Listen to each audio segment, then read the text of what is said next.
इसका मतलब तो ये हुआ कि ये तुम दोनों की गफलत है।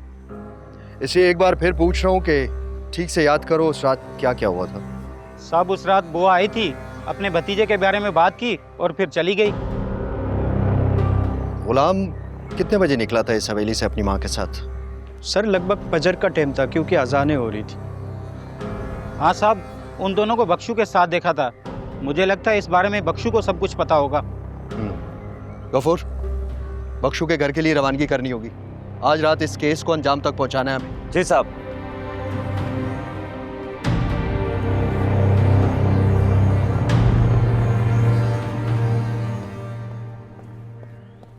बादशाह,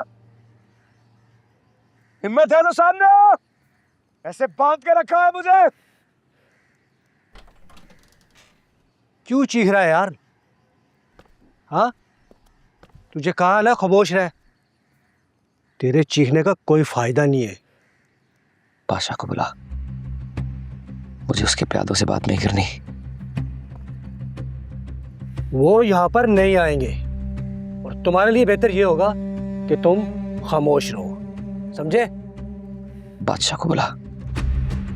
मैं जानता हूं उसने मुझे यहाँ सुंदरी से दूर करने के लिए कैद किया है, जिसमें वो नाकाम रहेगा। तुझे जो मैं कह रहा हूं ना, तू वो कर, समझ रहे? वरना तेरा अंजाम बहुत बुरा होगा। अंजाम की धमकी मुझे मत दे प्यादे। मेरी बात गौर से सुन।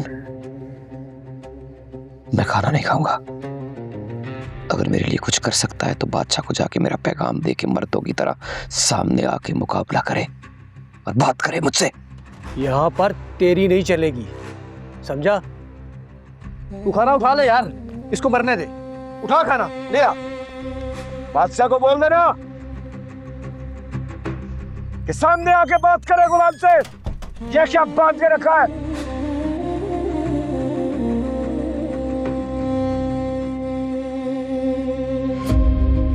मुझे सुंदरी से कोई दूर नहीं कर सकता, कोई भी नहीं। सुंदरी का हो तो पता नहीं किस हाल में हो। खुदा तुम्हारी हिफाजत करे, खुदा तुम्हारी हिफाजत करे। कोई है?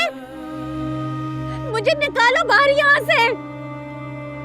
गुलाम, गुलाम, गुलाम। अरे ये तो किसी जवान लड़की की आवाज है और ये गुलाम गुलाम क्यों पुकार रही है?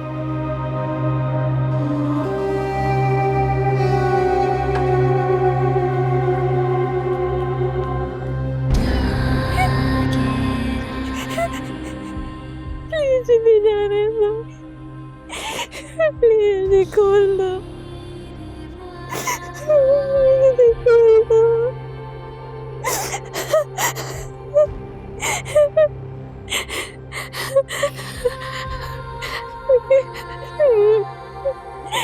प्लीज दरवाजा खोल दो।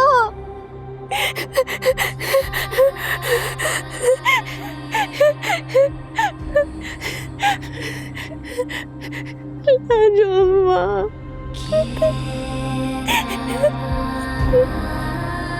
प्लीज इसे निकालो बाहर यहाँ से, प्लीज इसे बाहर निकालो।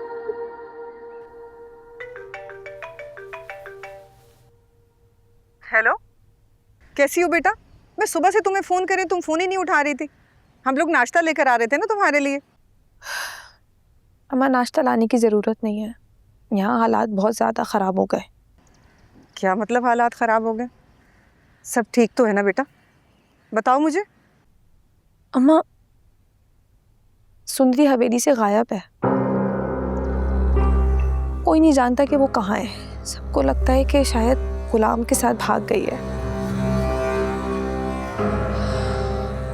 और बुआ को किसी ने गोली मार दी अम्मा, उनकी जान ले ली है। या अल्लाह, या अल्लाह रहम।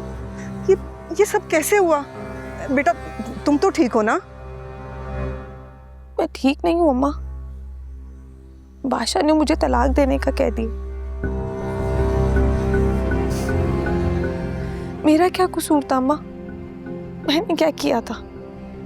सब कुछ खत्म हो रहा है। मेरे साथ क्यों हो रहा है ऐसा? नहीं मेरी जान, ऐसा नहीं सोचते, इसमें तुम्हारा कोई भी कसूर नहीं है। इंशाल्लाह सब ठीक हो जाएगा, बस थोड़ा हिम्मत से काम लो। देखो बेटा, जिंदगी में आजमाइशें आती रहती हैं, लेकिन अल्लाह सब देख रहा है, वही इंसाफ करने वाला है। और फिर मैं भी हूं ना तुम्हारे साथ, हम मिलकर सब ठीक कर लेंगे। नहीं अम्मा, बादशाह ने कहा है वो मुझसे कोई ताल्लुक नहीं रखना चाहता। मैं अपनी दुनिया बस आ रही थी अम्मा, यहाँ तो सब कुछ खत्म हो रहा है। ऐसा कुछ नहीं होगा बेटा, और ना ही मैं ऐसा होने दूंगी। बस तुम रोना बंद करो, मैं आ रही हूँ तुम्हारे पास, ठीक है? परेशान नहीं होना, ठीक है मेरी जान? अल्लाह हाफिज।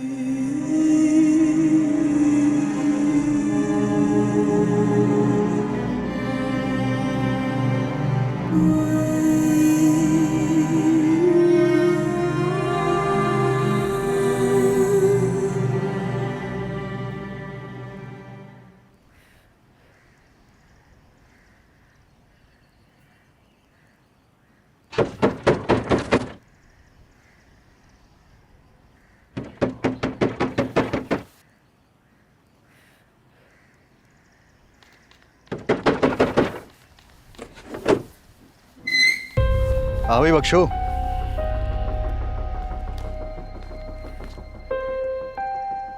बड़ी मेहमानदारी हो रही है।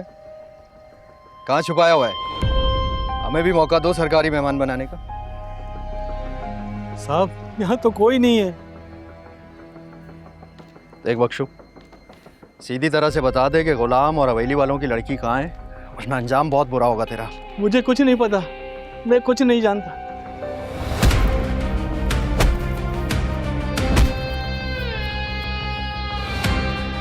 बता कहाँ है वो दोनों? आप चाहे पूरे घर की तलाशी ले लें। वो तो मैं लूंगा, तुझसे इजाजत लेने की जरूरत नहीं है मुझे। और हाँ, तू मेरे साथ जाएगा थाने। रुक जा, मेरी बहन नमाज पढ़ रही है। तो हम दुआ करवा लेंगे।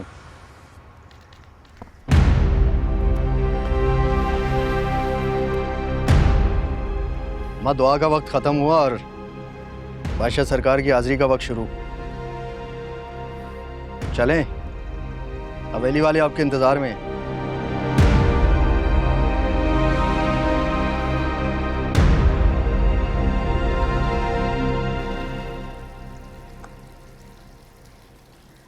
एक ही झटके में हवेली में क्या से क्या हो गया।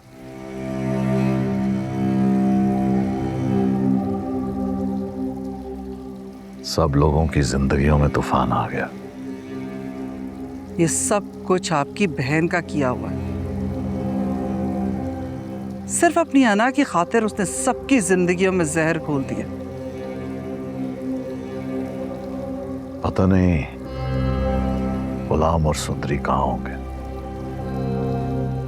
मुझे तो लगता है दोनों एक साथ ही होंगे।